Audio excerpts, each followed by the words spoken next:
নমস্কার বন্ধু, আমার চ্যানেলে সকলকে জানাচ্ছি স্বাগতম। আজকের ব্লগটা আরম্ভ করছি আমি এখান থেকে। বাজে এখন সকালের এই যে 8:35। সকাল থেকে কোনোরকম ব্লগ আরম্ভ করা হয়নি। এইসব ঘর থেকে একটুখানি গুছাগুছি করলাম, বাকি মেকআপের সাজগুলো সব ওকে স্কুলে দিয়ে এসে শুনুকে তারপরে এসে গুছাবো। এই ঘরটার অবস্থা এখন সব ছড়িয়ে ছিটিয়ে আছে। কোথায় এক জায়গায় যাওয়ার মানে যাওয়ার সময় যেমন তাড়াহুড়া, এসেই তেমন ঘর গোছানোতেও তাড়াহুড়া। সকালবেলায় সময় হয়ে ওঠেনি। শুনু আজকে লুচি আলু তরকারি নেবে, আলু তরকারিটা করে রেখে দিয়ে এসেছি। মা ওদিকে এই যে লুচিটা করছে। ঘরটার অবস্থা দেখুন। এবার যাবো আমি চান করতে। বেজে গেছে 9:40। আমার এদিকে এই যে পুজো দেওয়া হয়ে গেছে, ভগবানকে সেবা দেওয়া হয়ে গেছে। এবার যাবো ছাদে। আমার যে চান করে পরে এক বালতির মতন কাপড় গেছেছিলাম, ওগুলো সব শুকনো দিয়ে আসবো। শীত পাচ্ছে, বাইরেটা রোদ নেই কিছু না, তার মধ্যে হাওয়া। আজকে থেকে সন্ধ্যে 4:30টার সময় ছুটি। আবার আজকে 5:15 থেকে বেদিক ম্যাথের ক্লাস, প্রথম ক্লাস আজকে। বাবারি, ওনারও রেস্ট নেই, আমারও রেস্ট নেই। সারাদিন শুধু ওকে নিয়ে যাবো, নিয়ে আসবো। এই যে বেজে গেছে 9:50। শুনে ওদিকে রেডি হয়ে গেছে, তার ওড়নাটা ঠিক করে দিয়ে এলাম। এদিকে এই যে আমি টিফিনগুলো সব ভরে নেবো। তার 4টে লুচি আর আলু তরকারি। রান্নাবান্না কমপ্লিট। পেঁপে আলুর তরকারি হয়েছে, মুগের ডাল। আমি আমার জন্য একটা আলু ভেজে দিয়ে দিয়েছি। পেঁপে তরকারি আমার খুব একটা পছন্দ না, মানে একদমই পছন্দ না। কিছুটা তরকারি রেখে দিয়েছি, আর 4টে লুচি দিয়েছি। কিছুটা ওই মহিম রেখে দিয়েছি। এলে আবার তো স্যারের কাছে পড়া আছে, তখন যদি খেয়ে যায় গরম গরম লুচি করে দিলে আর কি।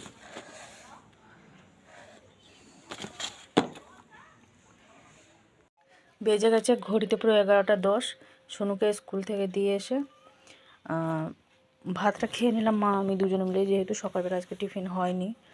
আবার এই যে ঘরদোর আমার অবস্থা দেখুন, এগুলো সব পরে গুছাবো। এখন আমি কাপড়গুলো সব ভিজিয়েছি জানেন, কাচবো বলে। কাজ তো কমপ্লিট হয়ে গেলে কী করবো, এই যে রোদ বেরোচ্ছে, ভাবলাম তো এই কাপড়গুলো কেচে রেখে দিই, নাহলে আবার সেই জমা হয়ে থাকবে। আপনাদের দাদার কাপড় ছিল কালকে, যেগুলো পরে গেছিলাম সেগুলো। আপনাদের দাদার জুতো আর সোনুর এই যে আঁকার ব্যাগটা নিয়েছি, কাচাকুচি করে সব রেখে দেবো।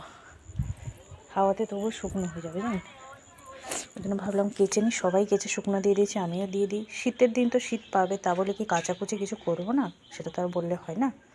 শীত পাক যাই পাক, কাজকর্ম সমস্ত কিছু করতে হবে। বাচ্চারা খেয়ে দিয়ে স্কুলে যাবে, তো আমাদেরকে শীত পাচ্ছে বলে তো বেলা পর্যন্ত শুয়ে থাকলে হবে না, সব কিছু টাইমের মধ্যে ওদেরকে করে দিতে হবে। যাই হোক, চলে গেছে। এবার তো শুনুন আমার 4:30টার সময় ছুটি, আর 7 হয়ে গেল।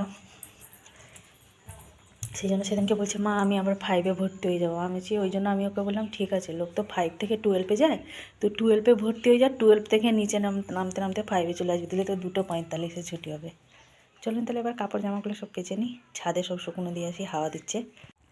12টা বেজে গেছে ঘুরতে। আমার এদিকে এই যে কাচাকুচি সমস্ত কিছু কমপ্লিট, রাস্তাটাও ধুয়ে নিয়েছি।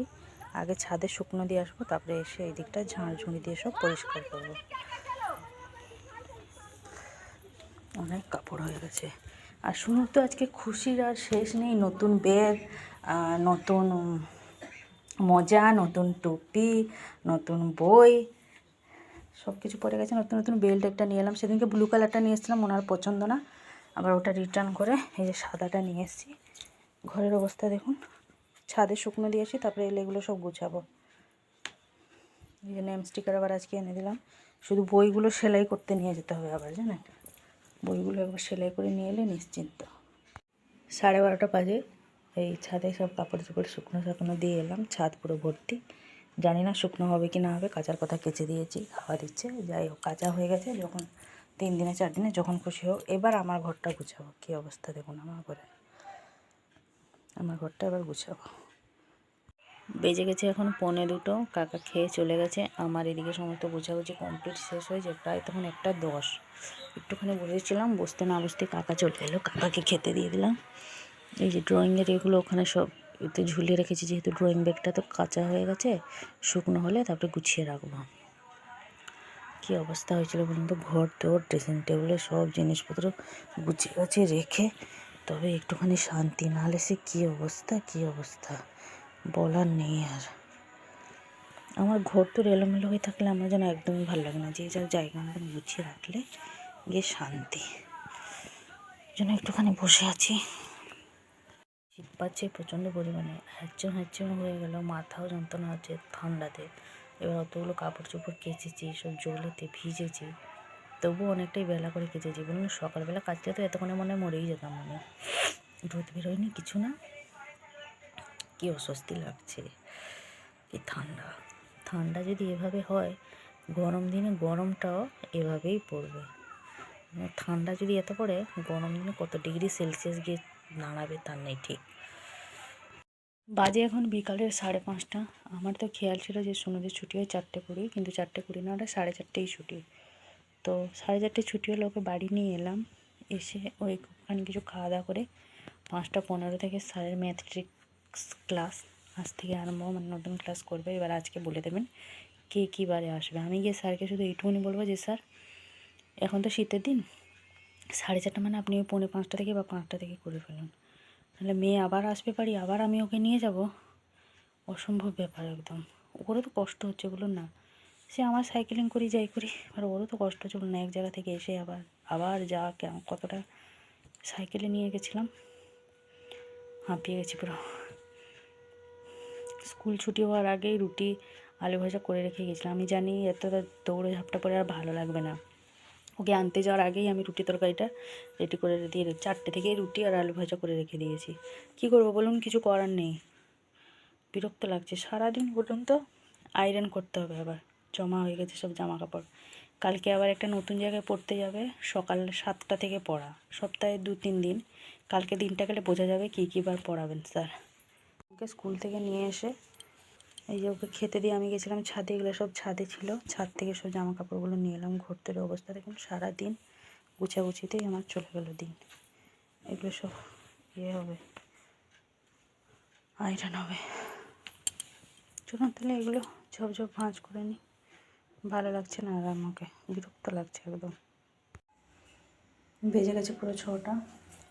মা ওদিকে ওই যে কড়াই নিয়ে বসেছে, কড়াইটা করছে। হেঁটে হেঁটেই যাবো, পরের বার থেকে সাইকেল নিয়ে যাব, আজকে হেঁটে হেঁটেই যাবো। চাটা একটুখানি বসিয়ে দিই, ওদেরকে চাটা দিয়ে দেবো। চাটা একটুখানি গরম করে নিই।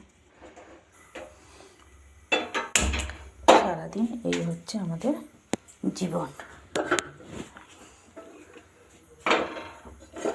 এটাই হচ্ছে জীবন।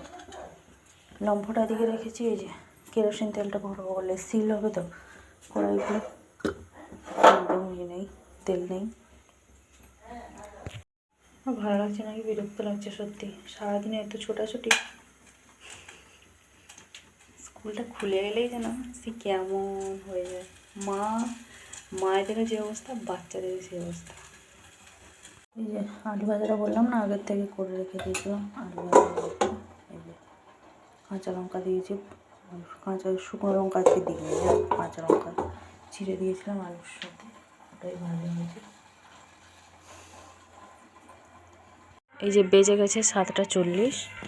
তো সোনু তো মায়ের সাথে চলে এলো, আনতে গেছিলাম আমরা।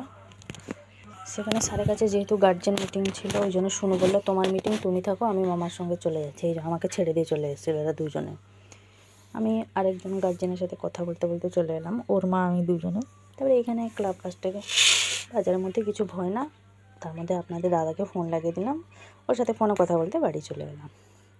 তো আজকে আর বেশি বড় করছি না ব্লগটা, আজকে এই পর্যন্তই। সোনুকে এখানে যে চিংড়ি মাছ আর একটুখানি মাটন ছিল, গরম করে দিয়ে দিয়েছি, ও এখনও খাবে। তো আবার দেখা আছে আপনাদের সাথে আগামীকাল আরেকটি নতুন গল্প নিয়ে, নতুন অধ্যায় নিয়ে আমার জীবনের ব্যস্ততা জীবন।